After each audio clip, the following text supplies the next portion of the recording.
খুব সাধারণ একটি রান্না আমার কাছে তো অসাধারণ মনে হয়েছিল আর পেট ভরে ভাতও খেয়েছিলাম। আসসালামু আলাইকুম, কেমন আছেন সবাই? তো এই যে এই মাছের ফুসফুস এগুলো কয়েকদিন আগে আর কি আমি এনেছিলাম আর ওই দিন রান্না করা হয়নি, তারপরে হচ্ছে ফ্রিজে রেখে দিয়েছিলাম। তো আজ চিন্তা করলাম এটা রান্না করি। ফুসফুসটা আমি ভালোভাবে বেছে একদম ক্লিন করে নিয়েছি, তারপর কয়েকবার একদম ভালোভাবে ধুয়ে নিয়েছি। তারপরে এই যে রান্নার জন্য চুলায় প্যান বসিয়ে দিয়ে দিলাম পেঁয়াজ কুচি আর আদা রসুন বাটা, তারপর সামান্য একটু পানি দিয়ে দিলাম মরিচের গুঁড়া, হলুদের গুঁড়া আর হচ্ছে ধনিয়া গুঁড়া। তারপরে এখন নেড়ে চেড়ে সুন্দরভাবে কষিয়ে নিই। তো এই যে আমার মশলাটা প্রায় কষানো হয়ে গিয়েছে আর উপর থেকে তেলও ভেসে উঠেছে। এই পর্যায়ে আমি দিয়ে দিব মাছের যে ফুসফুস বা এটা পোটকা যেটাই বলুন না কেন, আমরা তো আগে পোটকা বলতাম। তো এটাকে দিয়ে এখন ভালোভাবে কষিয়ে নিচ্ছি আর কষানোর সময় ঠাস ঠুস করে ফুটেও ছিল আর আমার শরীরে তেল ছিটে আসছিল আর আমার তো অনেক ভয়ও লেগেছিল।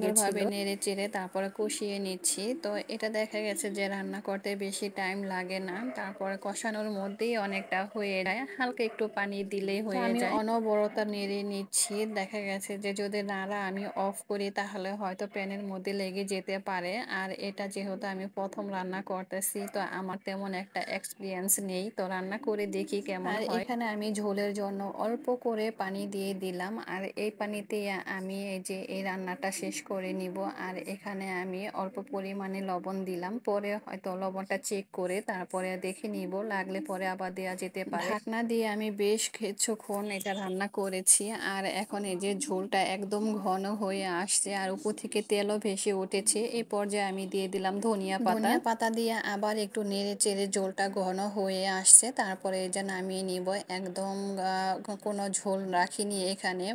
তেলটা যখন ভেসে উঠেছে তারপরে এটা নামিয়ে, রান্নাটা দেখতে অনেক সুন্দর হয়েছিল আর খেতেও খুব মজার হয়েছিল। এই তো এই যে আমি নামিয়ে নিয়েছি আর দেখুন কতটা সুন্দর রান্না করেছিলাম রাতের বেলা। আর রাতের বেলা প্রথমে রান্না করে তারপর বলতেছি যে আগে মেয়েকে খাইয়ে দিই আর তারপরে আমিও খাবো।